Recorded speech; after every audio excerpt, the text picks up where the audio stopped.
Okay, class, wanted to talk a little bit about media theory today. In terms of this week's book assignment on natural resources, it's pretty clear cut and straightforward, so we won't deal with that on this lecture. But we're going to focus on media theory and how ideas are spread within the global community.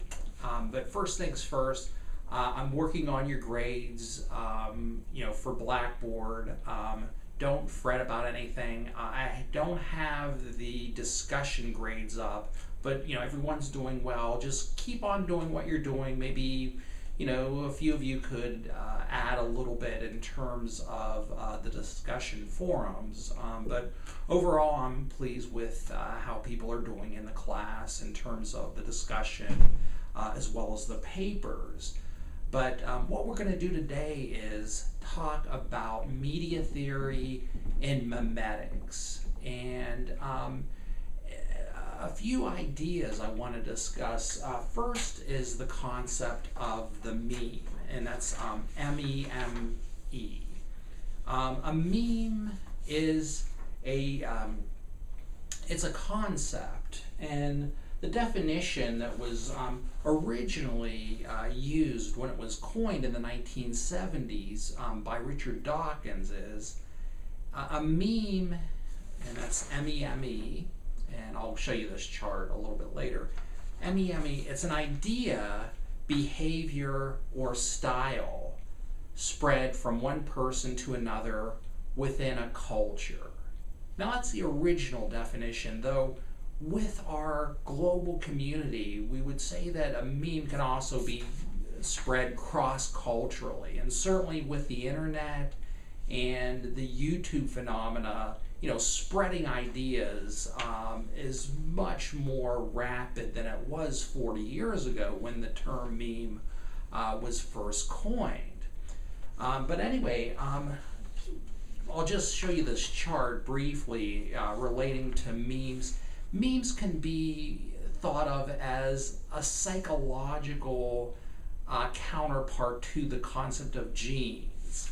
So when we look at memes, it's a meme is an idea similar to a gene, but a meme occurs within psychology or media studies, whereas genes are spread within the context of biology.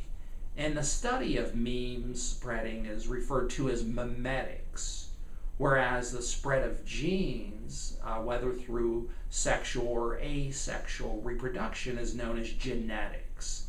So that's a little bit about genes versus memes. Now,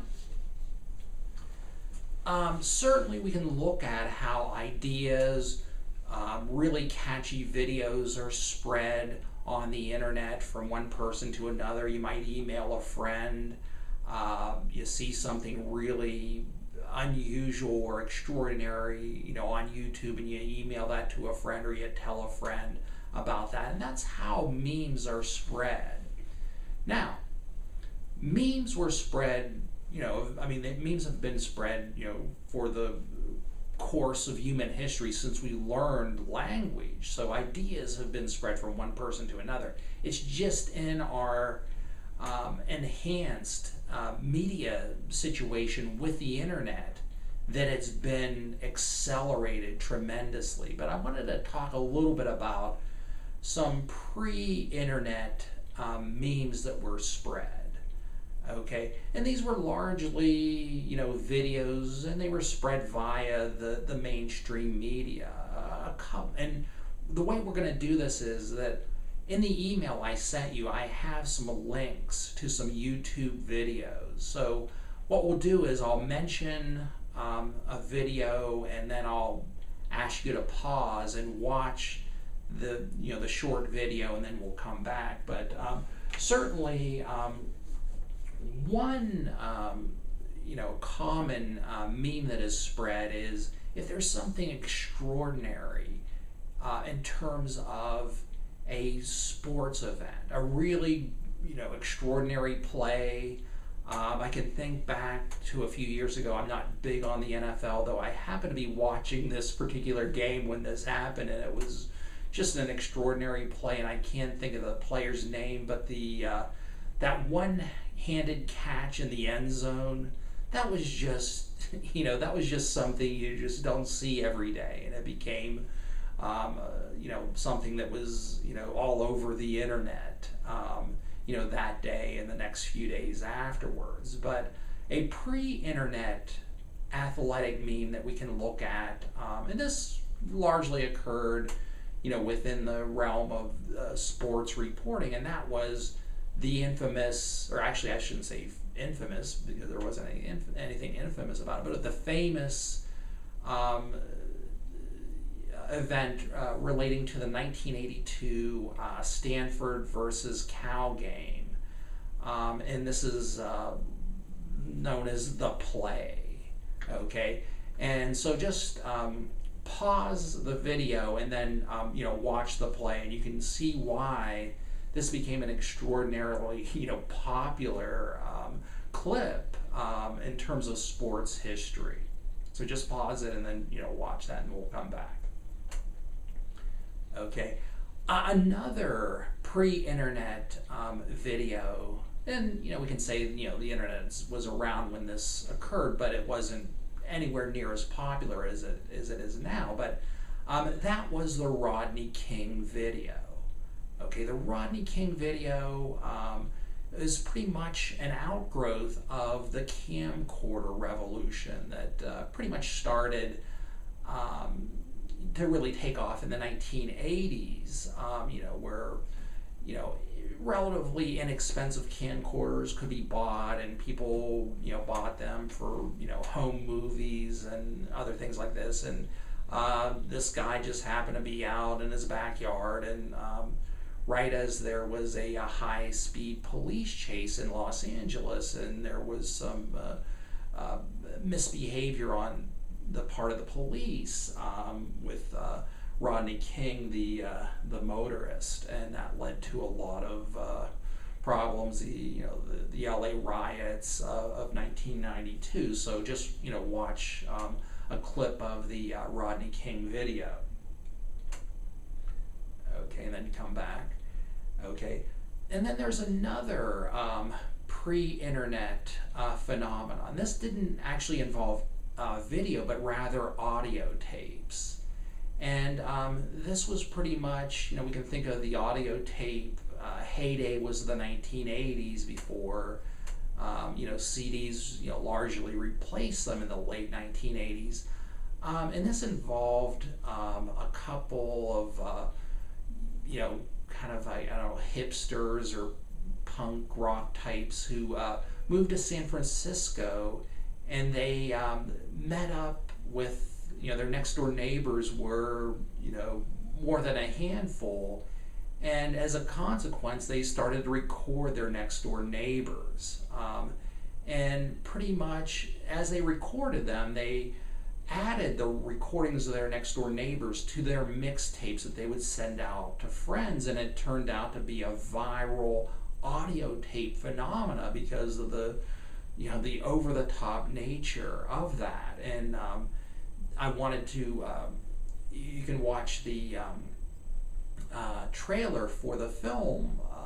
There was a really good documentary film called Shut Up Little Man that you can watch. It was a really good documentary film, but watch the trailer and then just pause and watch the trailer to Shut Up Little Man. Okay, now I hope you found that amusing. I really did. That is, again, it's a really good film. Now, as I pointed out, a lot of viral phenomena, memes that are spread, are not due to there being anything profound, but oftentimes it's something that's just over the top, and it's just such a train wreck that you have to watch it, and it's compelling. A couple examples of that would be when Britney Spears was having some personal problems a few years ago. One of her outspoken defenders was a young man named Chris Crocker, and he did the infamous video called, Leave Britney Alone. Okay, that became a viral sensation. So you can go ahead and watch that. Actually, along with another viral video that was based on a TV news report relating to the rather flamboyant behavior of a witness to a crime named Antoine Dodson. So you can watch that also.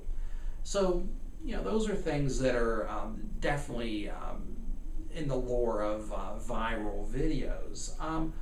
Also, you have things become viral because they're so bad that they're good. A good example of that would be the music video for Rebecca Black's song Fridays. Okay, it's just this annoying, pop song with, an even more annoying music video to it, but it became a big hit as a consequence.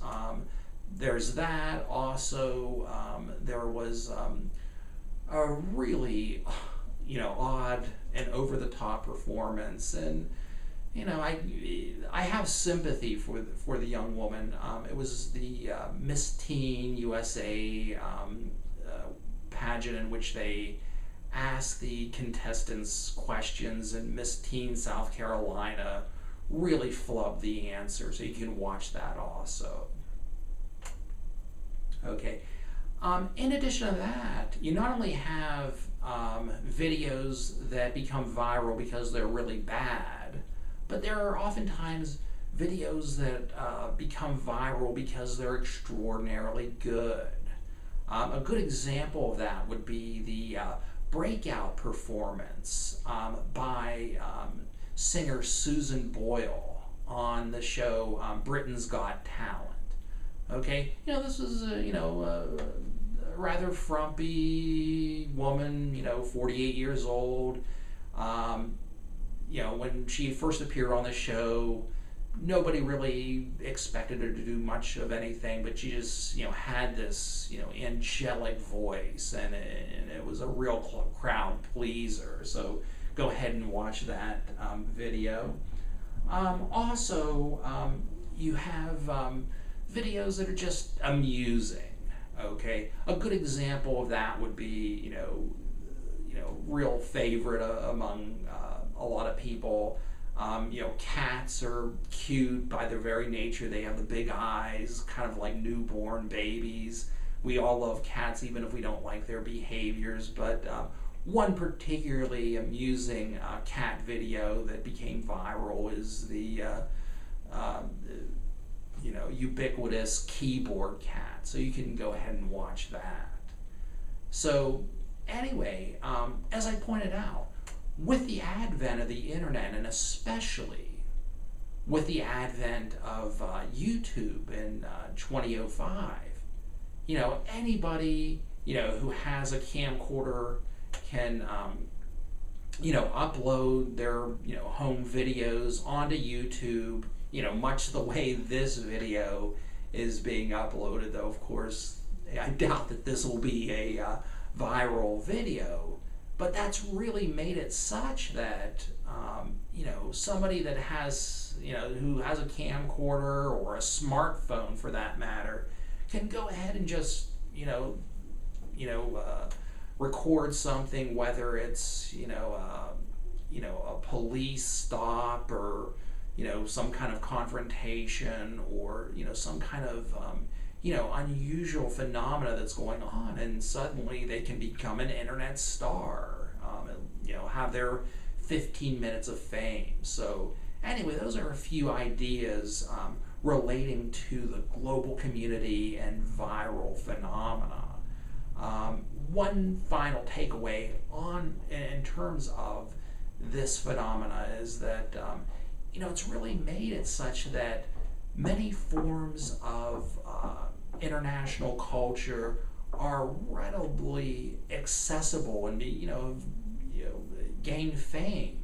A good example of that is the phenomenon known as K-pop, Korean pop music, or actually, let me correct myself, South Korean pop music, and probably the best example of that would be the pop music star Psy and his extraordinarily popular music video, Gangnam Style. So you can go ahead and watch that. And anyway, that concludes our talk. And I hope you enjoyed this. This is one of my favorite lectures. The students in my global community class always like this lecture, so I hope you enjoyed it, as well as I hope you found it really informative. So anyway, I'm going to be working on the computer, so hopefully everything will be up to speed by the end of the week. So anyway, work on your discussion and work on your weekly papers, and we'll go from there. Thanks.